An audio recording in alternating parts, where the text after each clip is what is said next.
wasn't the money that broke me. It was realizing my sister saw my grief as her opportunity. That's the line that stayed with me. I remember the morning I found out, how the world felt suddenly tilted, like my kitchen floor couldn't hold me steady anymore. I had just poured my second cup of coffee. The house quiet except for the hum of the refrigerator, the kind of silence that still aches after a funeral. My husband, Charles, had been gone for 4 months then. Heart failure, the doctors said. Like that could explain why a man full of laughter and Sunday morning whistling could just stop existing between one breath and the next. I'd been learning how to move through each day without his shadow next to mine. Some days I could almost pretend he'd just gone on a trip, until the evenings came, and I'd reach across the couch for his hand and find only cold fabric. My sister, Denise, moved in 2 weeks after the funeral. "You shouldn't be alone right now," she'd said, standing at the front door with 2 suitcases and that soft, mothering tone she used whenever she wanted to seem helpful. I was too tired to argue. Truth be told, I welcomed the company. The house felt too big, too hollow. She helped me with the bills, cooked dinner sometimes, even answered the phone when I couldn't face another condolence call. It felt good to have her around, at first. She was my older sister by 3 years.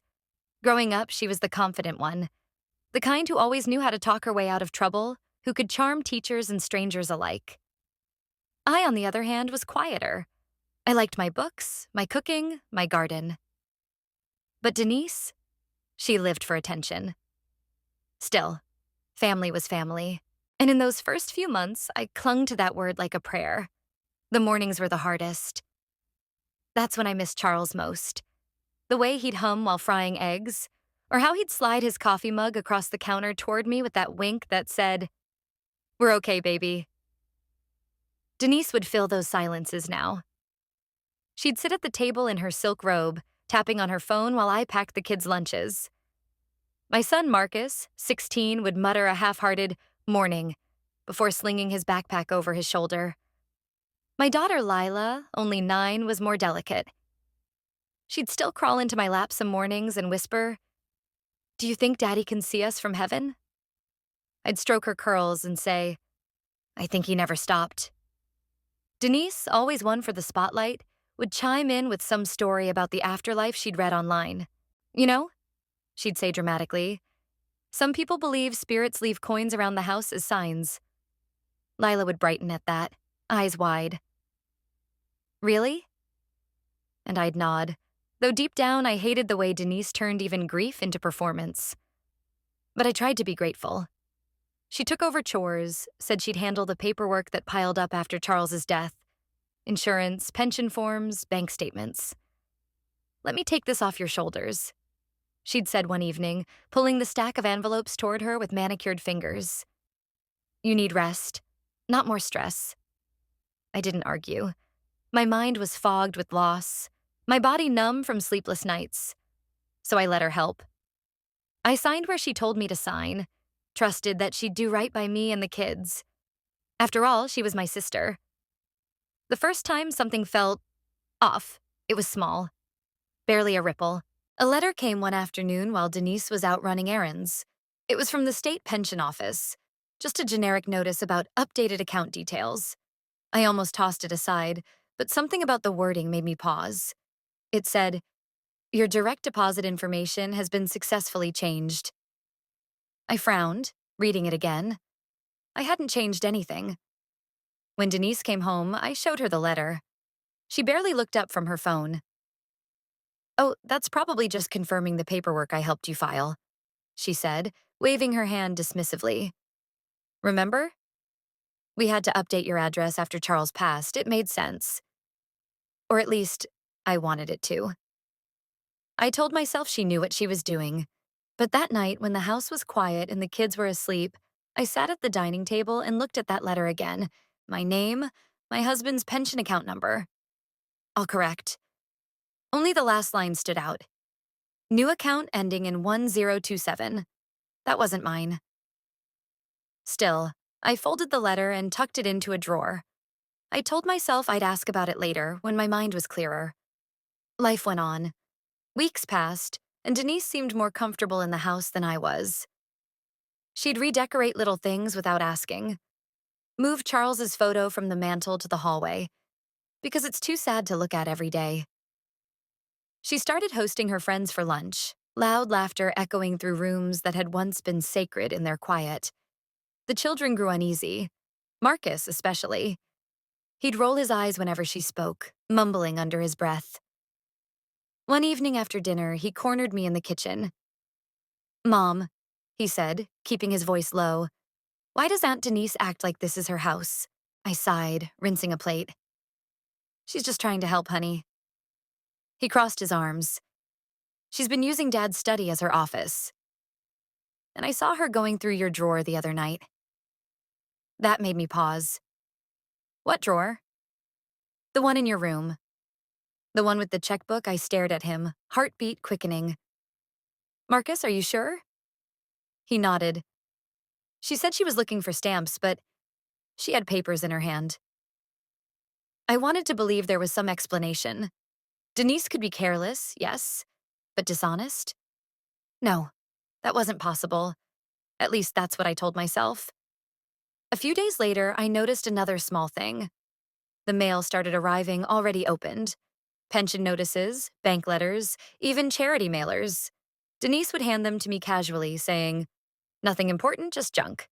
One afternoon, when she was out, I called the pension office myself. I told them I wanted to confirm the account where Charles's pension was being deposited. The woman on the phone was polite but firm. "I'm sorry, ma'am, but for privacy reasons, we can only verify the last 4 digits. 1027. The same number from the letter." My stomach dropped. When I hung up, I just sat there, hands trembling, breath shallow. The walls seemed to close in around me. It couldn't be. Not Denise. Not my sister who'd held me through my husband's funeral, who'd cooked for my children when I couldn't stand, who'd whispered prayers at my bedside. But deep down, I knew. Somewhere between grief and trust, I had handed her the keys to everything Charles left behind, and she'd used them. That night, I lay awake listening to the sound of her laughter echoing from the living room, a light, careless sound that suddenly felt cruel. In that moment, I realized something. Maybe grief doesn't just strip away the people you love. Maybe it also strips away your ability to see clearly. And now, I was seeing everything too clearly. The next morning, I woke up before dawn. Couldn't sleep. Couldn't stop hearing that woman's voice on the phone. Account ending in 1027. The house was still dark. I crept into the hallway, careful not to wake the kids. Denise's door was half open. The faint glow of her phone screen flickered inside. She was awake, whispering. I leaned closer. Her voice was low but hurried. "No, it's all set up. I told you, she doesn't even look at her mail. As long as the payments come through, she won't ask questions." My chest tightened. I stepped back quietly, heart pounding so hard I could hear it in my ears. For a moment, I thought about bursting in, confronting her right there. But something in me hesitated. I needed to be sure. That morning, I told her I was going grocery shopping. Instead, I drove to the local credit union, the one where Charles had kept our joint account. The teller, a young man named Kevin who'd known us for years, greeted me softly. "Mrs. Jacobs," he said, eyes full of sympathy. "How are you holding up?" I forced a small smile. "I've been better." "Listen, I just need to check on a few things." He nodded and printed out my latest statements. When I saw them, my hands went cold. 2 pension deposits had stopped showing up, replaced by smaller transfers, same dates but different sources. And on top of that, there were several withdrawals. Large ones. $800 here, $1,200 there. All signed electronically. I stared at the screen, my throat tightening. "These withdrawals," I whispered. "I didn't make them." Kevin hesitated. "They're authorized under a joint access profile, someone with linked permissions." I swallowed. "Who?" He looked down, then back at me. "Denise Howard." That name hit me like a slap. She'd added herself to the account, using the power of attorney paperwork I'd signed after the funeral. The very papers she told me were just routine forms. My knees went weak. I thanked him, somehow managing to keep my voice steady. But when I got back to the car, I just sat there for a long time, gripping the steering wheel until my knuckles turned white. My sister. My own blood. Charles's pension, the money he'd worked for his whole life, was being funneled through her hands. When I got home, Denise was in the kitchen making herself a smoothie, humming like she didn't have a care in the world. She smiled when she saw me. "Hey, sis. Did you remember the milk?" I stood there, watching her pour fruit into the blender. My tongue felt heavy, my pulse loud in my ears. "No," I said softly. "I didn't." She glanced up. "You okay?" "You look pale," I forced a small laugh. "Just tired." "Oh, honey." She reached for my shoulder. "You've been through so much. Let me take care of the bills this week, okay? I'll sort everything." That pretend tenderness made me want to scream. But I stayed quiet. I had to be smart now. Over the next few days, I watched, listened. Denise started making more phone calls, always stepping outside when she did. I noticed new clothes showing up in her closet, designer bags with tags still on. She told the kids she'd gotten a small freelance job, but she never said what kind. Marcus grew more distant, retreating to his room. Lila clung to me more than ever, sensing the tension in the air. One night, while Denise was in the shower, I slipped into her room. My hands shook as I searched through her desk drawer. Receipts, credit card statements, business envelopes. And there it was. A printed pension transfer confirmation. The recipient account number ended in 1027. Beneath it, her signature. I felt sick. Next to it was a newer document, an application for a small business account filed under Howard Consulting LLC. The listed address? My house. My house. She'd been using my home as her business address, a consulting company that was nothing more than a laundering front. When I heard the bathroom door creak open, I barely had time to slide the papers back before she stepped out, wrapped in a towel. "Everything okay?" she asked, smiling faintly. I smiled back, a small, cold smile I barely recognized as my own. "Just looking for the iron." She nodded, oblivious. "Check the laundry room." And just like that, she walked past me, humming again. That night, I called an old friend, Janet, who worked as a paralegal for a small law firm downtown. I told her everything. She listened quietly, then sighed. "You need to act fast, Clara. If she's using your address and your late husband's accounts, that's not just theft. That's fraud." The word fraud made my heart race. Janet offered to connect me with an attorney who specialized in estate protection. I promised to meet him the next day. But when I hung up, I sat there in the dark, shaking. Part of me wanted to drive Denise out that night, throw her suitcase onto the lawn and scream every word I'd been holding in. But another part of me, the part that still remembered her holding me after Charles's death, cooking soup for Lila, telling me to rest. That part couldn't quite believe it yet, because betrayal from a stranger hurts. But betrayal from someone you shared a childhood with, that carves something deeper. The next morning, I pretended nothing was wrong. I cooked breakfast, smiled through small talk, and sent the kids off to school. When Denise left for her meeting, I grabbed my purse and headed downtown. The attorney's name was Mr. Harris, an older man with gentle eyes and a firm voice. I told him everything, about Charles's pension, the letter, the changed account, the withdrawals. He nodded slowly. "Do you still have copies of the letters or any paperwork she filed?" "Yes," I said. "Some." "Good. We'll need proof. But from what you're describing, she's committed both identity misuse and financial fraud. The key is catching her transactions in real time. Do not confront her yet." His calmness steadied me. For the first time in months, I felt a flicker of control returning.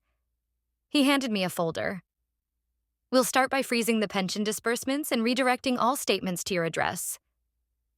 You'll also need to file a report with the local authorities once we verify the transfers." As I drove home, I kept replaying his words. Do not confront her yet. But my heart was already preparing for that moment. Because how do you live under the same roof as someone who's been quietly robbing you of everything your husband worked for? When I got home, Denise was in the backyard, laughing on the phone again. I stood at the window, watching her pace in the sunlight. Her voice sweet, animated, careless. In that moment, she looked like everything she wasn't: loyal, loving, trustworthy. And I thought, how long has she been pretending? Because the truth was no longer hiding. It was right there, smiling back at me through the glass. That night, I couldn't sleep again. The air felt too still, like the house itself was holding its breath. Every sound, the ticking clock, the pipes groaning, even the soft wind against the window, made my nerves prickle. I sat at the kitchen table long past midnight, papers spread out in front of me. Denise's forged signature, the false business registration, the changed pension details, all proof that she'd been quietly bleeding us dry. I thought about Charles then, about how proud he'd been of taking care of us, how he'd said, "Even if I'm not around someday, I want you and the kids to have peace." And I whispered to the empty room, "You trusted the wrong person, baby." We both did. The next morning, I called the pension office again, this time with Mr. Harris on speaker. He confirmed what we suspected. Denise had forged digital authorization under my name, using the power of attorney I'd signed.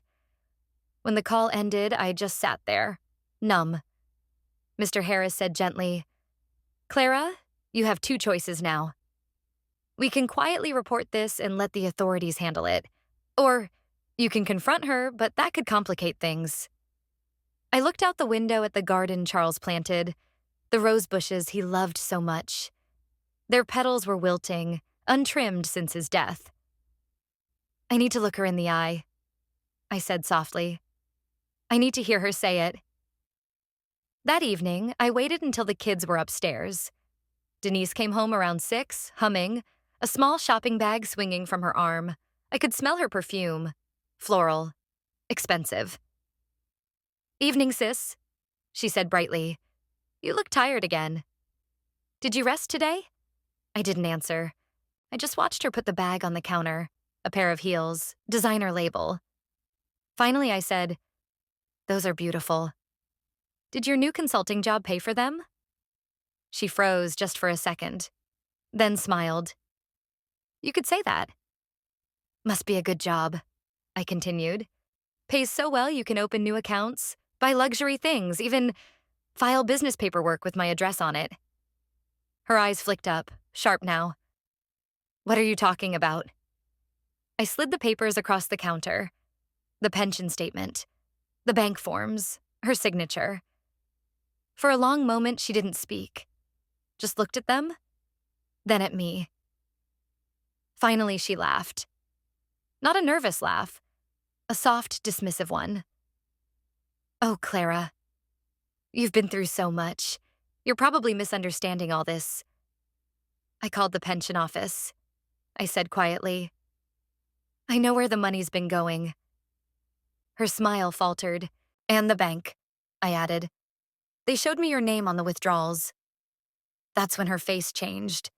The mask cracked. Her expression hardened, her voice turning sharp. "You don't know what you're talking about. I was helping you. You couldn't handle all the bills. You were falling apart." I took a step closer. "Helping me?" "You stole from me, Denise. From Charles. From his children." She scoffed, crossing her arms. "Don't be dramatic. It's not like I took millions. I just moved some funds around. I kept things running while you were too busy crying." My voice trembled. "He trusted you." "I trusted you. Trust doesn't pay bills," she snapped. "You think you'd still have that pension if I hadn't handled things?" I made sure those checks kept coming. "No," I said softly. "You made sure they came to you." Her eyes flashed. "You're acting like I'm some criminal." I held up the papers again, my voice breaking. "You are one." She took a step forward, eyes cold. "You wouldn't survive without me, Clara." You've never been the strong one. Even as kids, remember? You always needed me to fight your battles. I shook my head. Not anymore. Marcus must have heard us because I suddenly noticed him standing on the stairs, his face pale, fists clenched. Mom? He whispered. Denise turned, startled. Marcus, go back upstairs. This is grown-up business. He glared at her. You took Dad's money, didn't you? Her jaw tightened. Watch your mouth. Don't talk to him like that, I said sharply. She looked between us, and for a moment her eyes softened, like she realized just how far she'd gone. But it was fleeting. She grabbed her purse and said, Fine. You want your precious money? Take it, but don't call me when the lights get cut off again. I was the only one keeping this house afloat. Then she stormed toward the door. Denise, I called after her. Don't you dare walk away. She paused, hand on the doorknob. You always were too sentimental for your own good. And just like that, she left. The sound of the door slamming echoed through the house, and something inside me broke with it. That night, I sat with Marcus at the kitchen table. Lila had cried herself to sleep after hearing us argue. Marcus looked at me, eyes full of anger. Why did you let her stay, Mom? You knew something was wrong. I didn't want to believe it, I whispered. I thought family meant something. He clenched his jaw. She's not family anymore. I looked at him then, really looked at him and saw the man he was becoming. Stronger than I'd ever been. We'll make it right, I said. I promise you that. The next day, I met with Mr. Harris again. We filed the official fraud report. The pension was frozen pending investigation, and the police opened a case for financial misconduct. It turned out Denise had not only redirected Charles's pension, but also used my name to open credit lines and apply for loans, all tied to her fake consulting business. The officers called it a pattern of financial exploitation. I called it betrayal. A week later, they arrested her. I didn't go to the station that day, but I heard from Janet that when the officers came, Denise didn't fight. She just sighed and said, I was only trying to help. Help. That word would never sound the same to me again. But even with justice beginning to take shape, I couldn't shake the ache inside. Nights were still heavy. I'd sit by the window, watching the porch light flicker, wondering how long it would take for the house to feel like mine again. And in quiet moments, I'd think about all the ways betrayal sneaks in. Not with enemies, but with the people who promise to love you the most. It wasn't just the money Denise stole. It was trust, safety, the small piece I'd been trying to build since Charles died. But this time, I wasn't going to let grief turn me blind again. I didn't sleep that night. I just lay there, staring at the ceiling, listening to the hum of the old ceiling fan and the ache of my own heart. Every time I closed my eyes, I saw her face. That woman, sitting across from me at the cafe, smiling like she hadn't just wrecked someone's life. And I saw him too. My husband. The man I thought I knew better than anyone. The man who swore his forever to me. Who promised that no matter how hard life got, we'd always face it together. But that night, I realized something painful. Sometimes the person lying next to you is already halfway gone. The next morning, I got up before dawn. The world was still quiet, like it was holding its breath. I made coffee, but it tasted bitter. Not from the beans, but from the truth settling in my chest.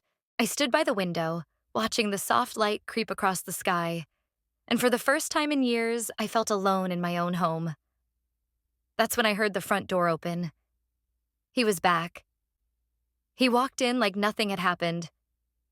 The same man I'd once waited up for, praying he'd come home safe. And now, all I wanted was for him to leave again. He looked at me, hesitant. Morning, he said softly, as if testing the air. Morning, I replied, my voice calm. Too calm. He looked around, noticing the stillness, the untouched breakfast on the table. You didn't sleep? I shook my head. Couldn't. There was a long silence, the kind that sits heavy between two people who've already said too much, or not enough. Finally, I turned to face him. I met her. He froze. The color drained from his face, his lips parted, but no words came out. I said I met her. I repeated, slower this time. The woman you've been lying to me about. His hands trembled just slightly, enough for me to notice. I can explain. No, I said. You will explain. Right now, he sat down, elbows on the table, his head in his hands. I didn't mean for any of this to happen, he whispered. I let out a bitter laugh. That's what they all say, isn't it? You didn't mean for it to happen, but you meant every lie you told me. Every night you came home pretending everything was fine. He looked up at me, eyes glistening. I was lost. I thought you didn't see me anymore. My breath caught. Didn't see you? I stepped closer. I saw everything, James. I saw you coming home late. I saw the distance growing between us. I saw the way you'd look through me like I was a ghost in this house. Don't you dare tell me I didn't see you. He flinched. And for a moment, he looked small, like a boy caught doing something he knew was wrong.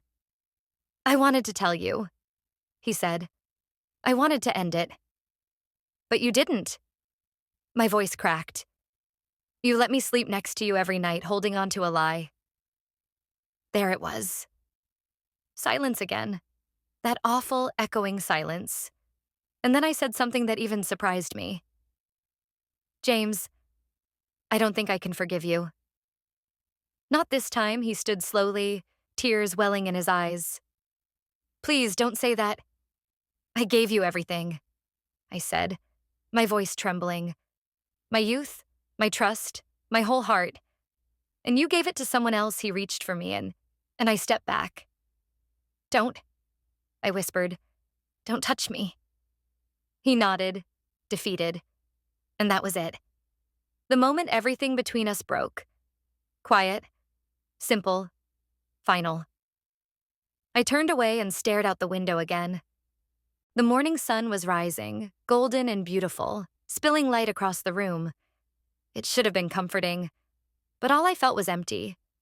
Because sometimes the worst pain isn't in the shouting or the tears, it's in the silence that follows. That heavy stillness when love dies. And you realize the person you built your life with was never who you thought they were. The moment the truth sank in, I realized I had two choices. Let the betrayal eat me alive from the inside, or fight back. I chose the fight. The first step was protecting what was ours. I contacted the bank and the pension office again, this time insisting on immediate freezes and redirection of all funds to accounts that only I could access. I had to make sure Denise couldn't touch another dollar. While on the phone, I felt a strange mix of fear and determination. My hands shook, yes, but my voice didn't falter. For the first time since this nightmare began, I felt like myself. The Clara who didn't hide behind grief or trust anyone blindly. After securing the accounts, I turned my attention to the children. Marcus and Lila had witnessed the tension and the arguments, and I knew their trust in family had been shaken.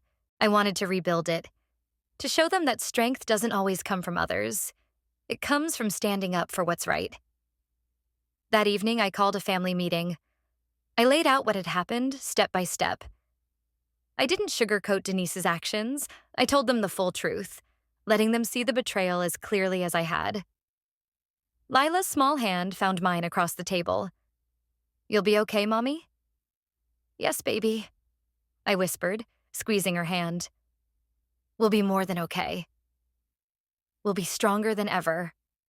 Marcus nodded silently, his face hard but resolute. I knew he was already thinking about what he could do to help protect us, a maturity forced on him too soon, but I was proud of how fiercely he stood with me. Next came confronting Denise, but carefully. I wasn't going to be reckless. Mr. Harris advised a calm, documented confrontation. No screaming, no threats, just facts, evidence, and accountability.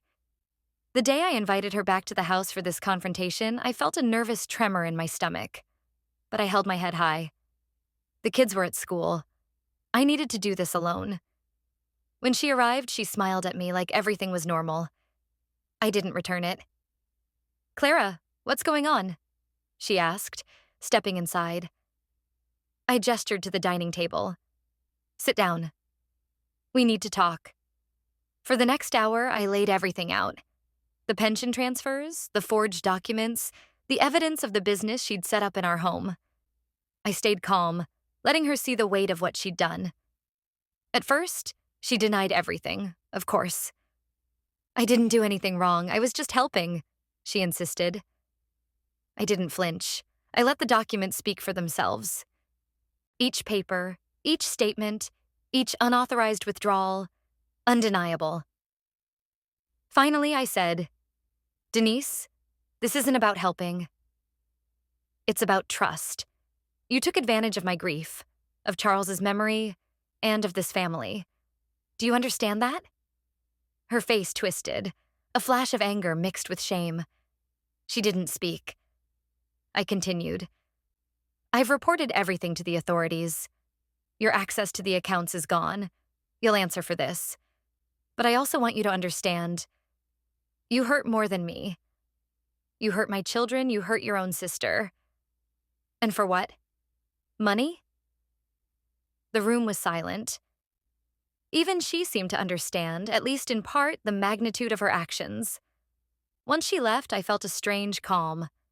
A heavy burden had been lifted, and yet the house still felt empty without that familiar chaos. The false laughter, the pretending. I began to clean, to reclaim every corner of the house that had been invaded. Every room became a space of my own again, a space of truth. I also began documenting everything for the police and for the family. I wanted the kids to see that betrayal has consequences, that justice isn't about revenge, but about accountability. The days that followed were hard, but healing slowly began. I reached out to friends and neighbors who had been close to Denise. I explained what happened, letting them know the truth, but also keeping my dignity intact. I refused to speak ill in anger, choosing instead to focus on rebuilding the trust and security of my home. I also found small joys again. Marcus's quiet jokes over breakfast, Lila's hand in mine as we walked through the garden, the smell of bread baking in the oven. Life didn't feel normal yet, but it felt possible. Through this experience, I learned something profound. Betrayal is devastating, but it can also illuminate strength you didn't know you had. It can remind you of what truly matters: family, trust, and your own voice. I started writing again, documenting every step, every emotion, every small victory. It was therapy, yes, but also a testament to the life Charles wanted me and the children to have. One built on resilience, not deceit. And then came a quiet evening. The first truly quiet evening in months. I sat on the porch with a blanket around my shoulders, watching the sunset. The garden, once wild and overgrown, glowed gold in the fading light. I thought about Denise, about James, about everything that had been stolen, taken, hidden. But I also thought about what had been gained: my voice, my children's trust, my own strength. I realized that life doesn't end with betrayal. Sometimes it begins anew. The days after Denise's confrontation were surreal. The local authorities confirmed everything I had presented: the fraudulent pension transfers, the fake business filings, and the unauthorized loans. They froze any remaining assets under her name connected to our home and pension. When the news reached the community, reactions were immediate. Friends and neighbors who had always admired Denise's charm and helpfulness were shocked. I received calls and texts from people I hadn't spoken to in years, some expressing sympathy, others astonishment. It was strange to feel both vindication and sorrow at the same time. People were saying things like, "We never expected Denise to do something like this." And I would nod politely, hiding the ache of betrayal that cut far deeper than anyone could see. Marcus, meanwhile, began to take on a quiet strength I hadn't expected.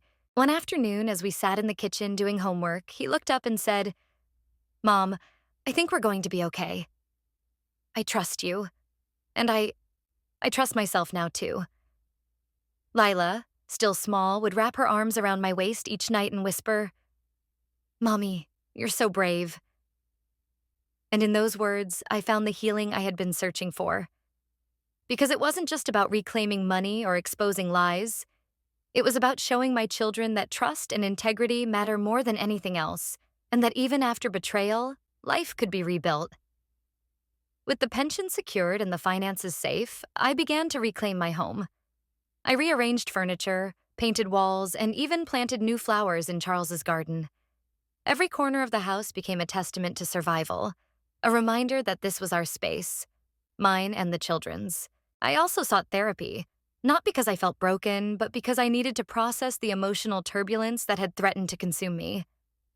Speaking out loud, putting words to feelings of grief, anger, and disappointment, allowed me to finally let go of the constant weight of fear and suspicion. Months passed, and life slowly regained a rhythm. Denise faced legal consequences. She had to repay stolen funds, her fraud charges became part of public record, and she was required to attend restitution hearings. I didn't seek revenge, but justice moved in its own time. And that was enough. I learned to walk past the shadows she left behind. When the mail arrived, I sorted it myself. When bills came, I handled them with steady hands. I discovered a power I hadn't realized I had. A combination of grief, resilience, and love for my family that refused to be broken.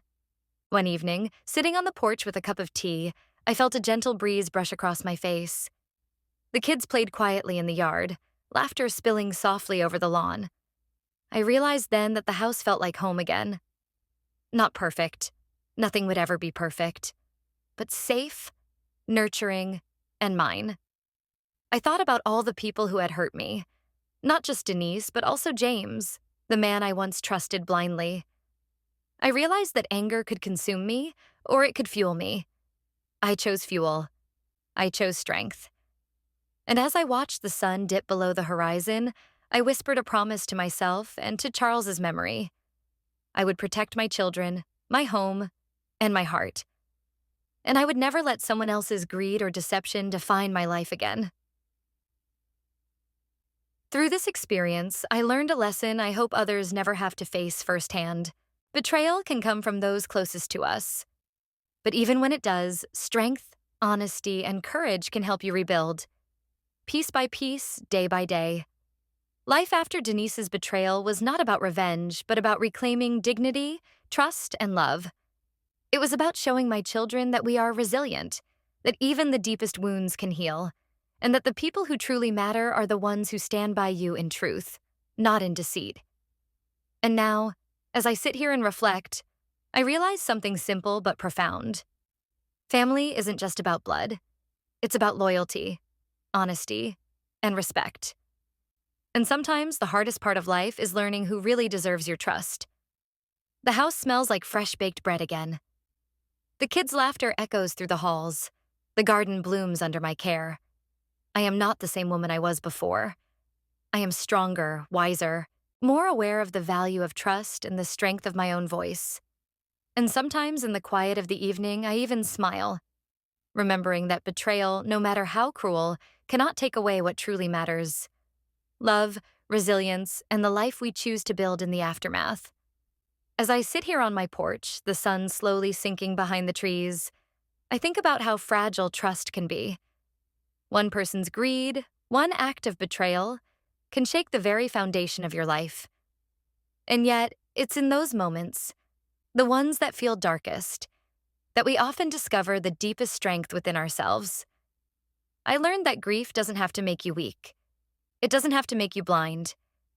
Even in the shadow of betrayal, there is a way forward, not through vengeance, but through courage, dignity, and love for those who depend on you. I look at my children and realize that my fight wasn't just for me. It was for them. So they could see that honesty and integrity matter. So they could know that even when life is unfair, you can reclaim your power and rebuild what was broken. And I want to ask you, the person listening to my story, how would you respond if the people closest to you broke your trust? Would you have the strength to stand up for what's right, even when your heart is heavy? Life will test us in ways we can't imagine. But it is in our response, our courage, our grace, and our resilience that we find the truth of who we really are. If you've been through something similar, or if this story resonates with you, I'd love to hear your thoughts. Tell me in the comments. How did you reclaim your voice, your peace, your life? And if you want to hear more stories like mine, stories of betrayal, resilience, and the quiet power of the human heart, please consider subscribing. Because we all need a reminder that even after the deepest hurt, there is hope, there is healing, and there is strength waiting to be claimed. Remember, dear friends, life doesn't end with betrayal. Sometimes it begins again, stronger, wiser, and brighter than before.